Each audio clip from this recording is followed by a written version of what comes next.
Ani ano usab kita sa atong tulamanon, oras sa atong leksyon. Sa pagsugod, magampo kita. Sa makausap pa o Diyos, kami nagampo. Alang sa imong mga anak na nagkatag dinhi sa Pilipinas o ngadto sa uban nga mga nasod. Imo silang bantayan, Ginoo. Preserbahan ang ilang pag-alagad.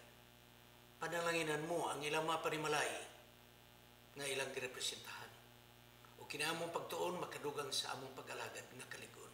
Sa ngalan ni Ginoong Hesus manluluwas. Amen.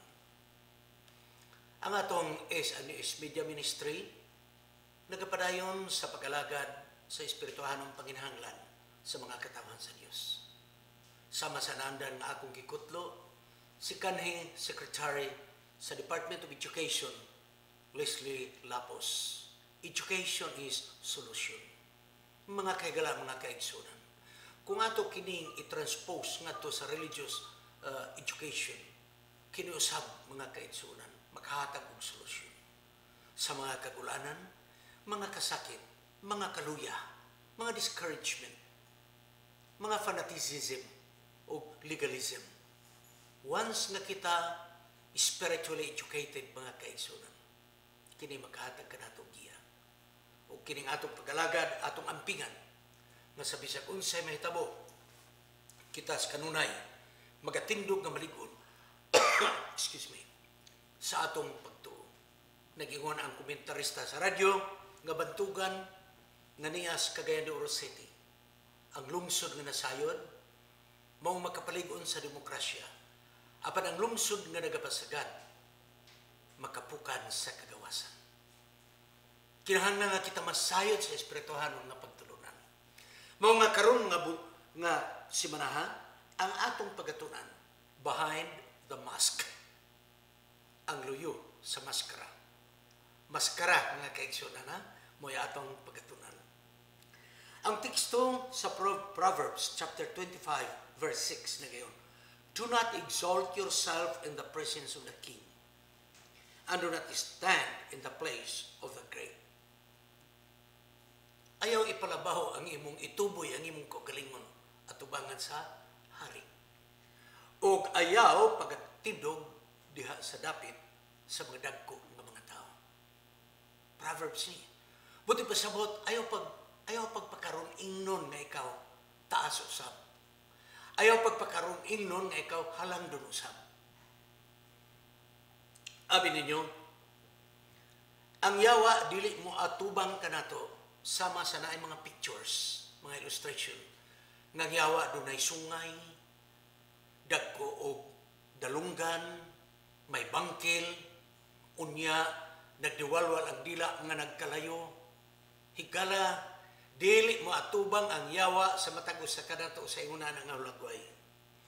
Kaya kung ang yawa mo pakita nato ng muna yung dagway, huwag yung matintal. Bisag hilabihan ka kriminal nga tao, di yung matintal. Mudagan, makaigsunan. Bisag unsa ka makasasala nga tao, kung muna yung makita nga dagway sa yawa, ang yawa di makatintal kay mudagan ang mga tao. Hinunua, ang yawa mo tubang ka na to. Pinaagi siya ang ahinsya. Pinaagi sa iyang ahinsya nga tingali tao ang gamiton.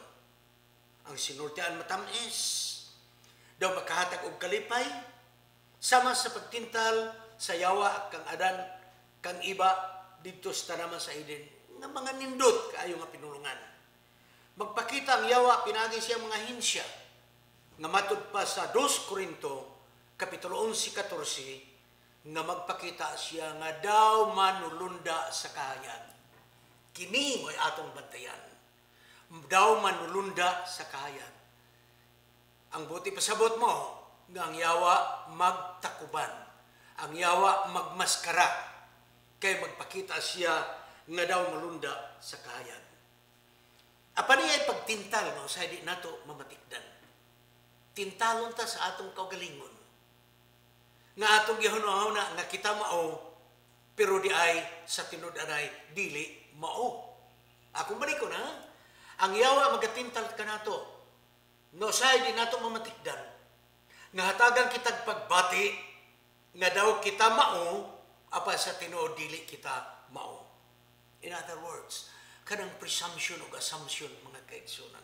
Kanang una nimo nga unsa ra gyud ka pero dili mao.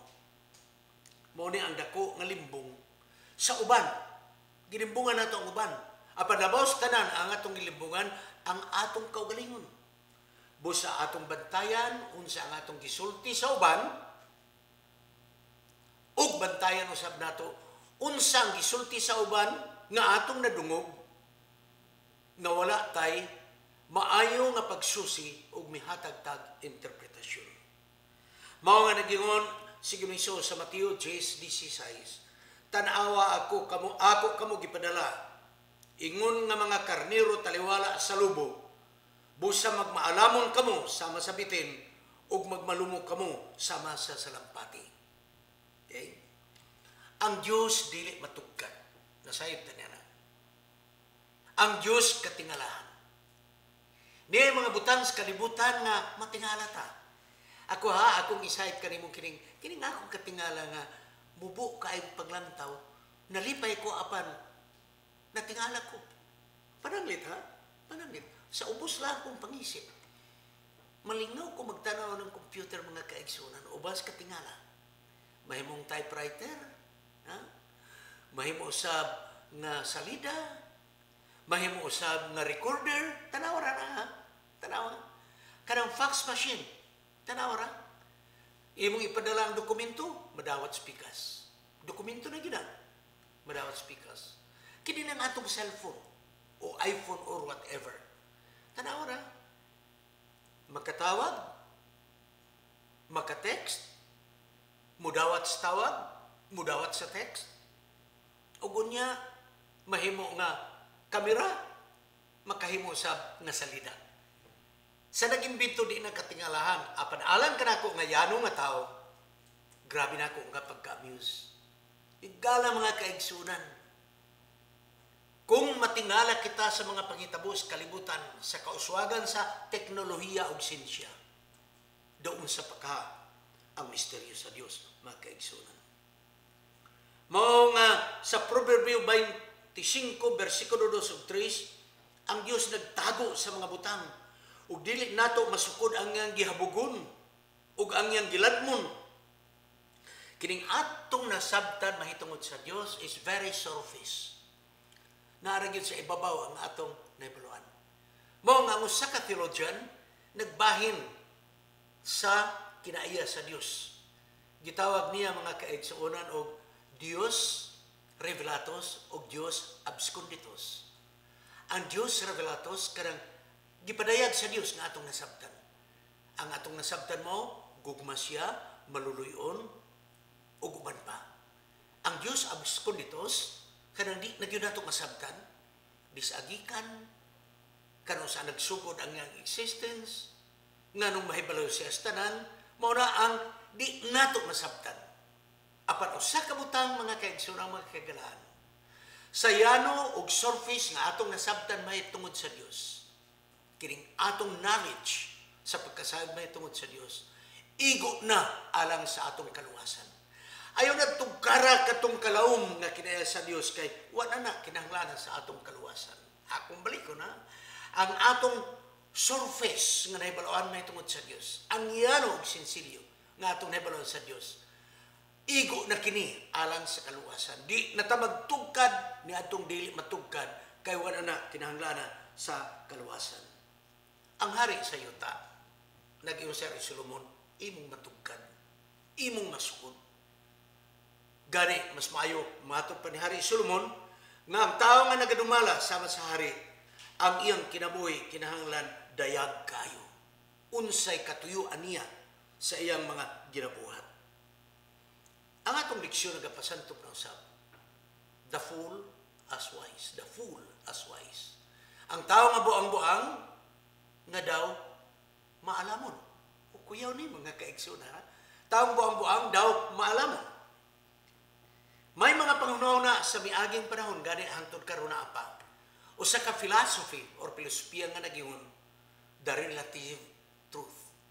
Relative truth. Buti pa sabot, walay absolute truth, only relative. ang relative truth mo, unsa ang kamatuoran nini nga dapit, posible nga dili na mo ay kamatuoran sa laing dapit. Unsa ang kamatuoran ni ining panahona, posible dili na mo ay kamatuoran sa sunod nga mga panahon. May mga kamatuoran ka na, apan dili pod absolute ang kamatuoran sa relative. Matod pa sa atong leksyon, sama pananglit and driving. Sa Pilipinas mga kaigsunan, wala ang atong pag-drive. Sa uban nga dapit, tuo ang ilang pag-drive.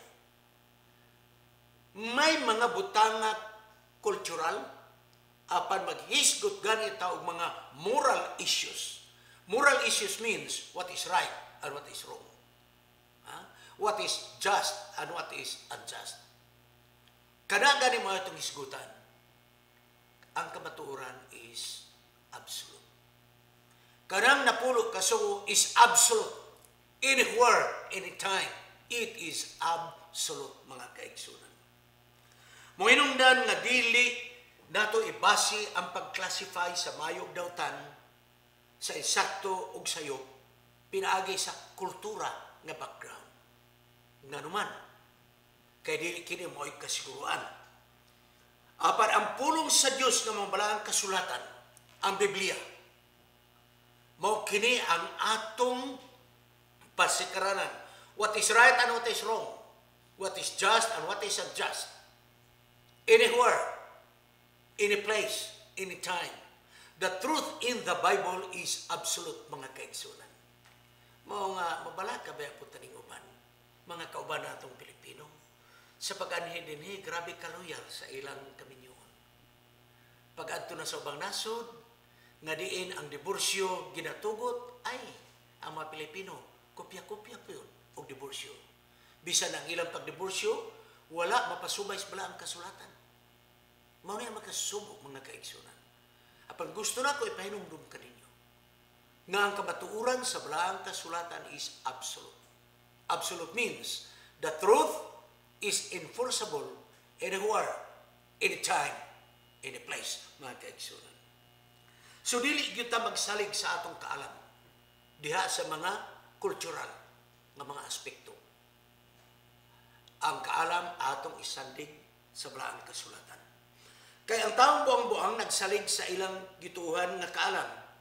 Ug unya, kung unsa ang ilang gituhan nga kaalam, mao niya ilang balik-balikon sa pagbuhat. Mao nga nagingon ang atong Proverbs, kining tawo nga buang-buang, mao-maoran ni sa iro nga mukaon sa iyang kaugalingong suka. Nga ngiyang huna-huna, iyang cyclical na panguna-huna. Fix na ang iyang huna-huna. Di na maminaw sa uban. Di siya makumbinsir, bisan pa kung ipakita sa uban. Mao nga magbantay kita, kay usahay mudahig kita ng klase sa mga tao. Usahay atong pasidunggan kini nga mga tao. Usahay nag-iusay Solomon, mukonsulta pa gyud ta ni mga tao nga mga foolish, the fool, mukonsulta pa gyud ta og mga tambak. Kay atong gipaminaw, maayo mosulti, matami sa mga pulong. Apadayis katapusan, matud pa sa Proverbs chapter 26 verse 8, sa katapusan, mohatod kini kanato sa dako nga problema. So, ang kaalam sa taong buang-buang, muhatag kini og dakong kadaot, ug muhatag og dakong problema.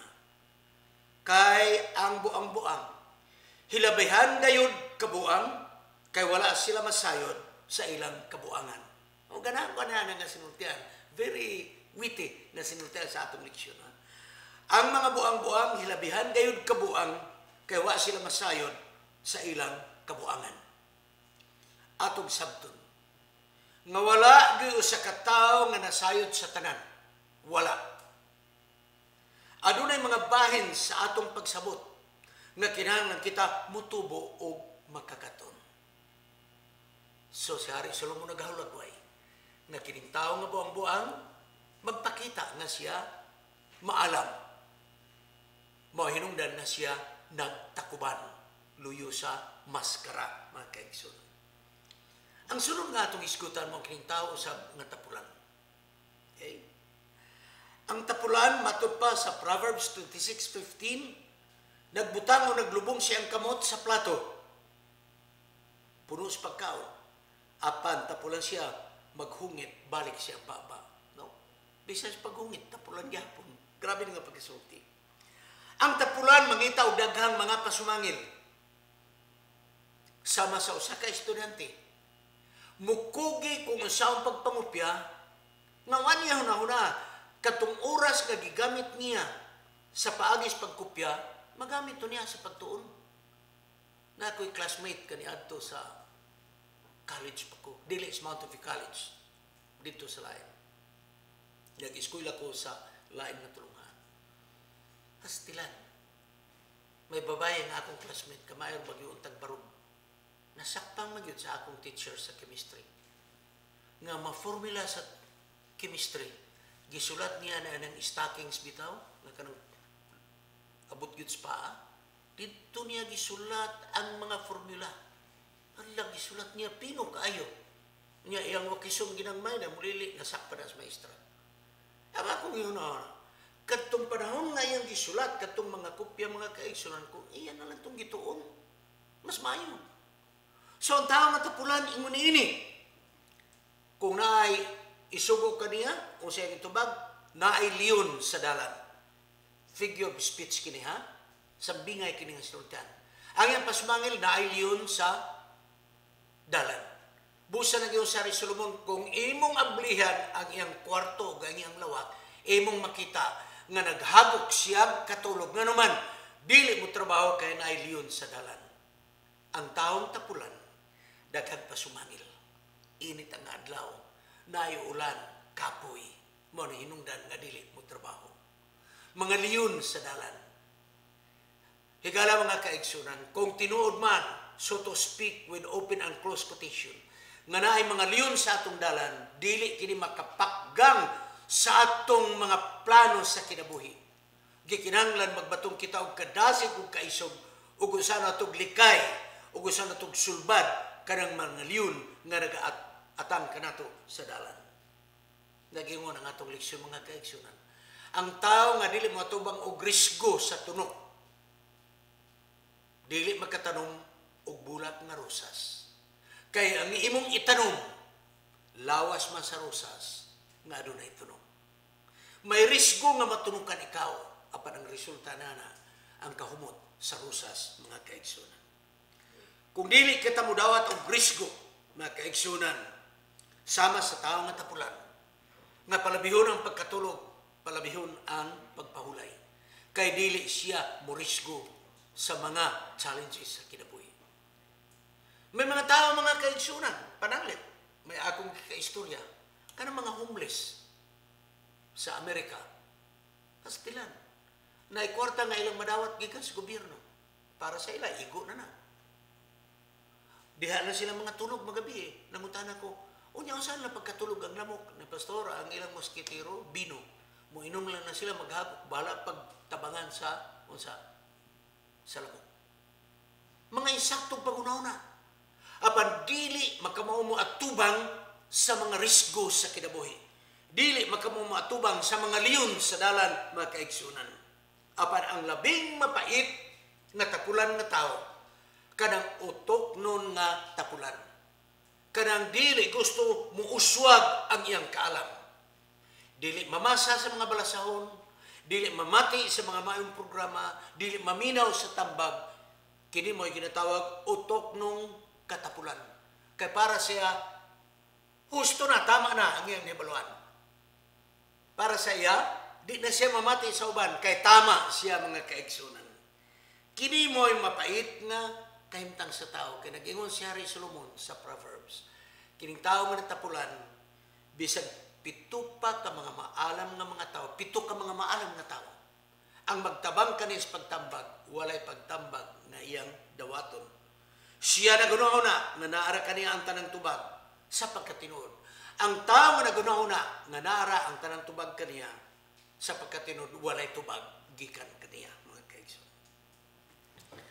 Karon ang ato na sa bantayan kining the friend as enemy. Ang higala, pero di ay kaaway. Kung mas mapakyas kita or na-disappointed o nabalo kita, mga kaigsunan, sa atong mga higala.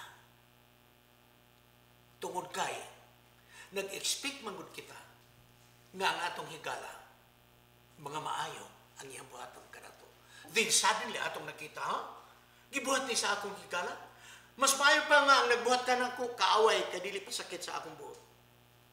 Apan higala mo'y nagabuhat ini, mo na nga we are more frustrated and disappointed with our friends nga nagtraidor kanato kaysa kaaway nga nagbuhat og dautan kanato.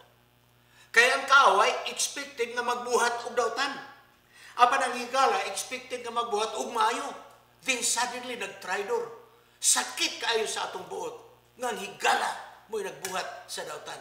Pero kung ang dautan mo'y magbuhat kanatong dautan, di kayo sakit mga kaigsunan. Ang talan-awon mga kaigsunan ni Hari Solomon nagpasidan kanato.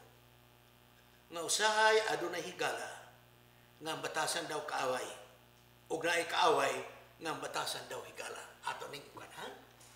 Naay higala nga atong tan-awon ang iyang sinultian iyang batasan daw kaaway. Nga naman, dili sa tanang panahon mo uyon siya sa imong gihunahuna. Unang-una ka, sa makakalaban ka o higala.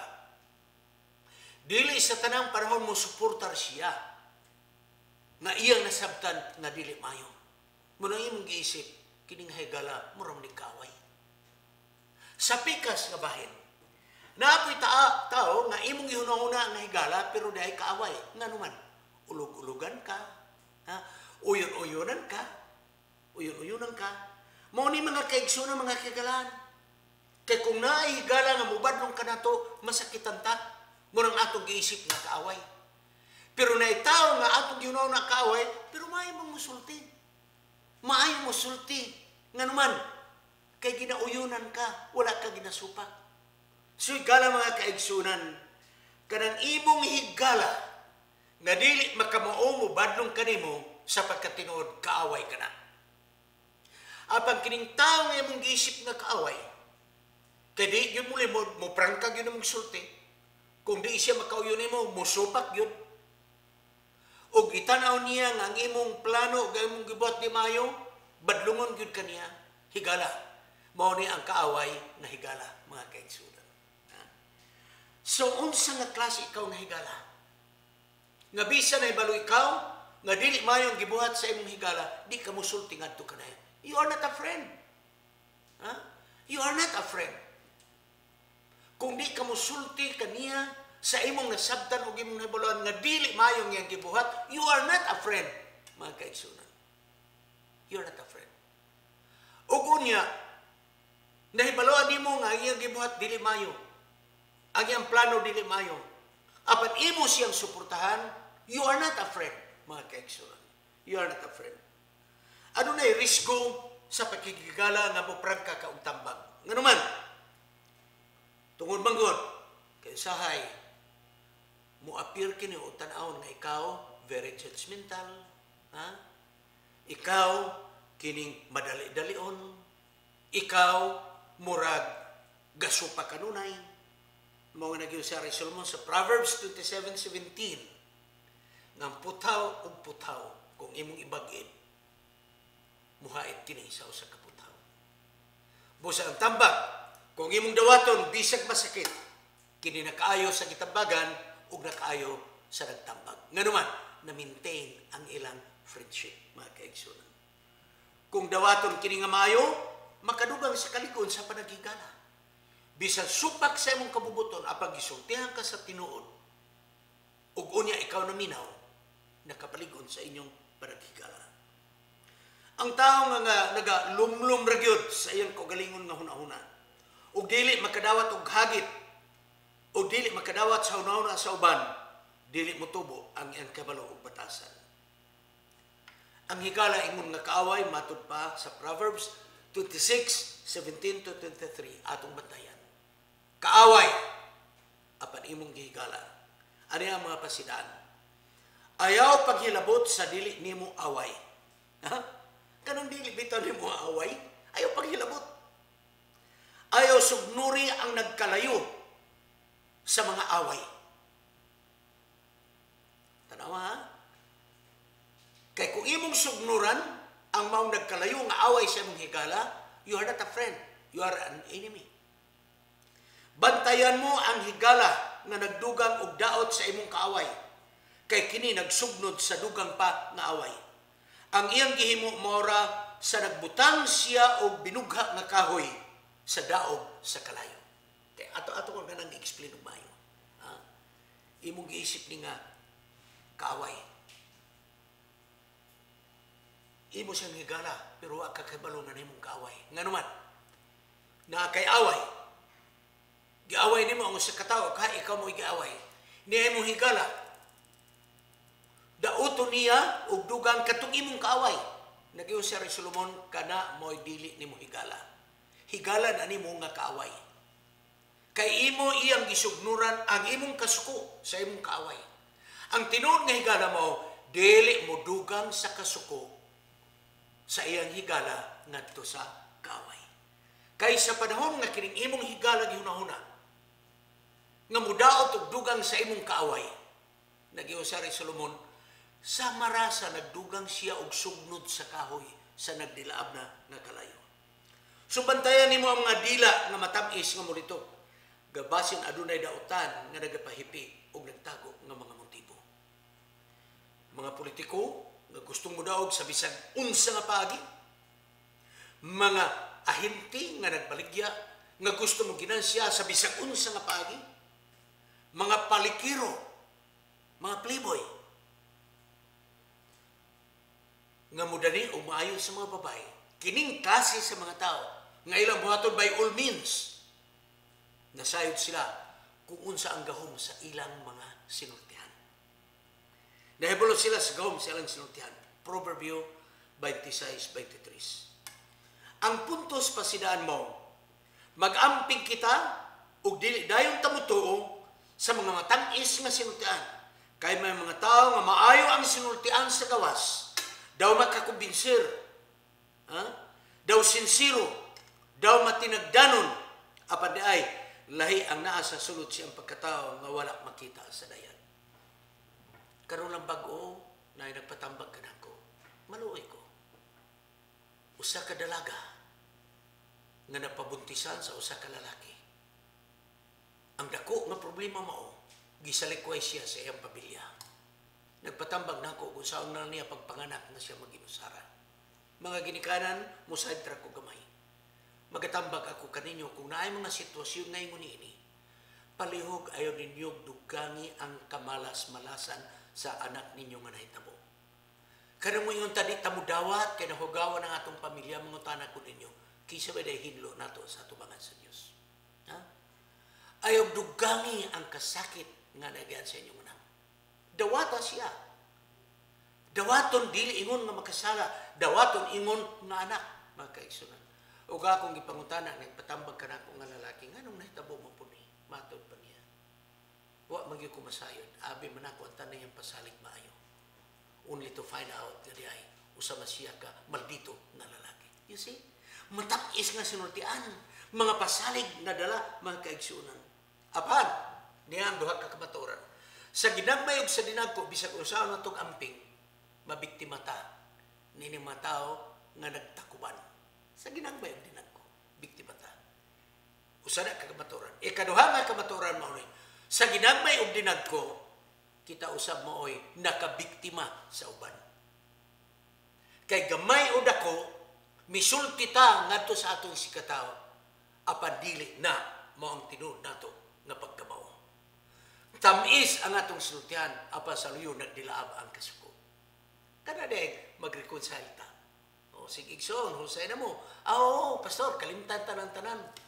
Pero kung nagdilaab pag imong kapungot mga kaigsunan, sa ginagmay ug sa dagko, nagtakuban kita behind the mask mga kaigsunan. Si Ellen White adunay sinultian sa Reflecting Christ, page 71. Ang tanang butang nga buhaton sa Kristohanon himong dayag sama sa sidlak sa adlaw. Ang kamatuoran iya sa Dios, ang limbong sa bisan unsa nga paagi iya sa yawa. Dili masayon o magaan ang pagsulti sa tinuod.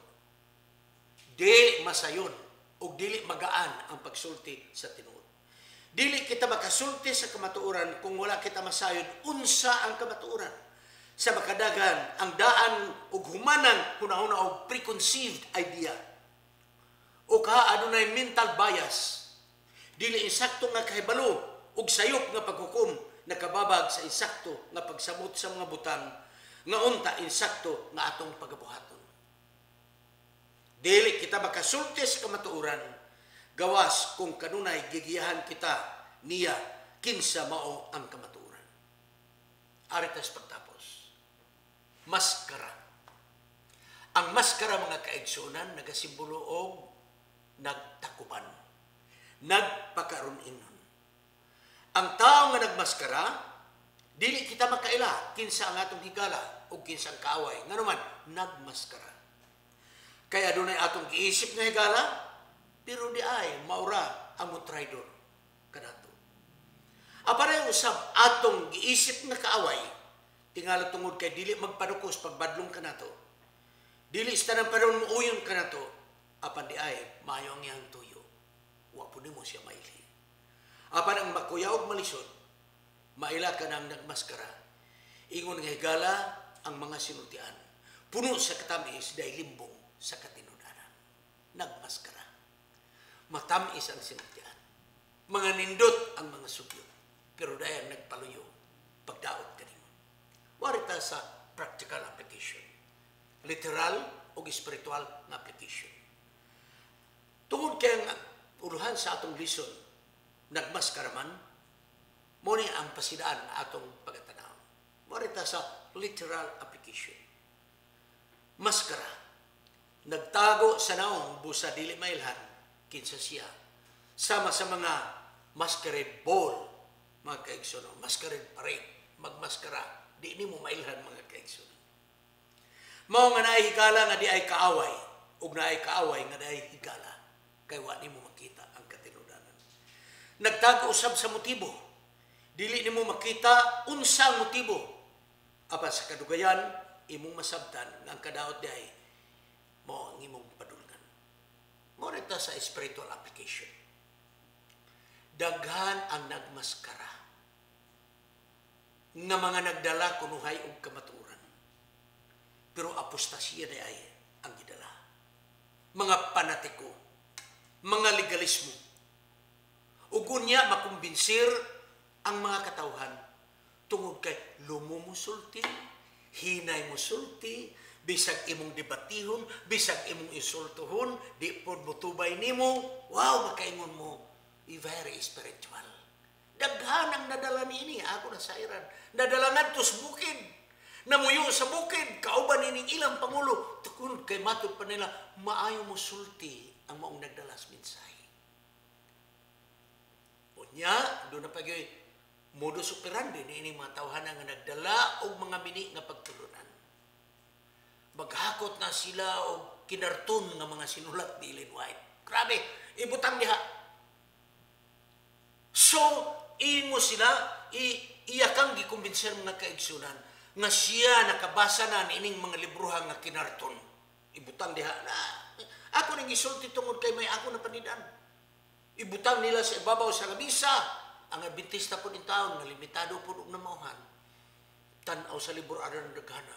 Ala, quotation din to. Ang tao nga nagalimbong, mga kaigsunan, nadala ang mga kataon sa atong iglesia. Nga naman, kay matod pa nila, grabe ang kaalam ni nintawhana. Mga kaigsunan, atong bantayan. Kagyawa nagtakuban. Mupakita nga daw manulunda sa kahayag. Ang higala nato gamiton sa yawa, mga kaigsunan. Gamiton sa yawa. Para ang bugtong region natong pagi, hinumduman nato. Nga ang balaang kasulatan, maragyon ni Angiya. Sa pagdiskubre kung kinsang nagmaskara, kinira ngayon. Ang amang tambag ni aniya, ayaw susiha ang usa ka pagtulunan kung sayop banigdili. Ni anatas kamaturan. Basta mahibaluanin mo ang kamaturan, mahibaluanin mo ugon sa bakak. Kahit kung ato pang susiyon ang tanang bakak, mahot ng tagpanahon. So ang ato lamang mga kaigsunon, tunan nato ang kamaturan. Kaya kung unsa ang wala sa kamaturan, mauna ang bakak. Hinumduman nato ang gisulti ni Dr. Jose Rizal sa iyang sinulat na libro. Sa diha nga si Crisostomo Ibarra, muadto na sa Europa aron magtuon sa dugang na pagtuon. Ang iyang amahan may gitugon diha sa libro ni Dr. Jose Rizal. Matud pa sa amahan ni Crisostomo Ibarra. Anak, hinumdumi, dili ang tanang nagapangidlap bulawan. Dili ang tanan nagapangidlap bulawan. Nga naman, kay bisan pa man ang lata sa gatas, kung maigo sa sidlak sa adlaw, mukidlap usab ka na. Dili ang tanan nagapangidlap bulawan. Dili ang tanan giisip nato nga maayo-maayo. Ang giya ra gyud sa balang espiritu mo lamang ang atong saligan. Kining inyong higala, si Pastor Wendell Mungaya Serrano sa S&S Media Ministry, Kansang Recording Studio, anias Cagayan de Oro City, Philippines. Magaingon ka ninyo. Ang Diyos magapanalangin. Sa sunod na simana, magkita kita. Malipayon nga daw aran sa tanan.